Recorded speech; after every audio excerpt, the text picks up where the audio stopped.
Alden, third update. Ay maswerte pa nga nakapagpa-picture kay Alden. Kung saan pinagkagaloon si Alden just sa BIR. Yan pa nga yung most outstanding taxpayer. Ayun na si Alden yun. Swerte na mga nakapagpa-picture. Ito sa post ni Mercy with Alden. Grace. Mamili ka, sir. Pili ka, Grace o Ann?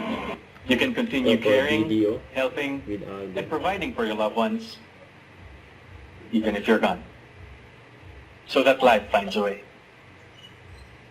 Start your Plan B today with BDO Life. Ikaw, may Plan B ka na ba? Yun plan I was with really video like doing the job for the money because we were not financially stable. You know, my mom passed away, my dad had to resign from his long-time job just to get the severance pay so we can get by, you know, for us to be able to pay for the funeral of my mom. So after that, we were hanging by a thread, making ends meet. We don't know what to do. So ito pa yung picture ni Alden sa post ng Tatler for World Sleep Day. Don't forget to subscribe, click the notification bell for more updates. This is Richard the Action Vlog. Stay tuned for more videos. See ya.